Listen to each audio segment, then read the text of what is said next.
ಏನಪ್ಪಾ ಹಾಸ್ಪಿಟ್ಲಲ್ಲಿ ಇಲ್ಲೇ ಬಂದು ಬರೀ ದುಡ್ಡೇ ತಗೊಂತಾರೆ, ಕ್ಲಿಯರ್ ಆಗಲ್ಲ, ಮತ್ತೆ ಮತ್ತೆ ಬರ್ತಾ ಇರ್ತಾರೆ, ಏನಾದ್ರು ಮಾಡ್ಬೇಕಲ್ಲ ಅನ್ನೋ ಟೈಮಲ್ಲಿ ತಕ್ಷಣ ನಮ್ಮ ತಾಯಿಯವರಿಗೆ ಒಂದು ಇನ್ಸಿಡೆಂಟ್ ಆಕ್ಸಿಡೆಂಟ್ ಆಯ್ತು. ಅವ್ರ ಮೇಲೆ ಗ್ಯಾರಂಟಿ ಇಲ್ಲ ಅಂದ್ರು. ಸುಮಾರು ಖರ್ಚು ಮಾಡ್ರಿ, ಉಳಿಯೋದ್ ಗ್ಯಾರಂಟಿ ಇಲ್ಲಪ್ಪ, ನಿಮ್ಮ ಆರೈಕೆ ಮೇಲೆ ಉಳಿಬಹುದು ಅಂದ್ರು.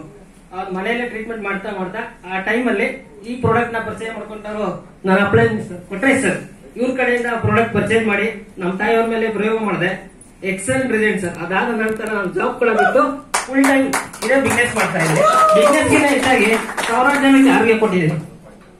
ಅದರಲ್ಲೂ ತುಂಬಾ ಅದ್ಭುತವಾದ ರಿಸಲ್ಟ್ ಬಂದಿದೆ. ಅದಾದ ನಂತರ ನನ್ನ ಮನಸ್ಸಿಗೆ ಬಂದಿದ್ದು ಒಂದೇ, ನನ್ನ ಇನ್ಕಮ್ ಬೇಕು ಬಟ್ ಬ್ಲೆಸ್ಸಿಂಗು ಬೇಕು ಅಂದ್ರೆ ಈ ಬಯೋಟೋನಿಯಂ ಬೇಕು. ಈ ಬಯೋಟೋನಿಯಂ ಅಲ್ಲಿ ಆರೋಗ್ಯ ಇದೆ, ಹೆಲ್ತ್ ಇದೆ, ಬ್ಲೆಸ್ಸಿಂಗ್ ಇದೆ. ಇದೇ ರೀತಿಯಾಗಿ ನನ್ನ ಗುರಿ ಏನಿದೆ ಅಂದ್ರೆ ನನ್ನ ಕಡೆಯಿಂದ ಮಿನಿಮಮ್ 1 ಕೋಟಿ ಜನಕ್ಕೆ ಆರೋಗ್ಯ ಕೊಡಿಸಬೇಕು ಅನ್ನೋ ಉದ್ದೇಶ ಇದೆ. Thank you.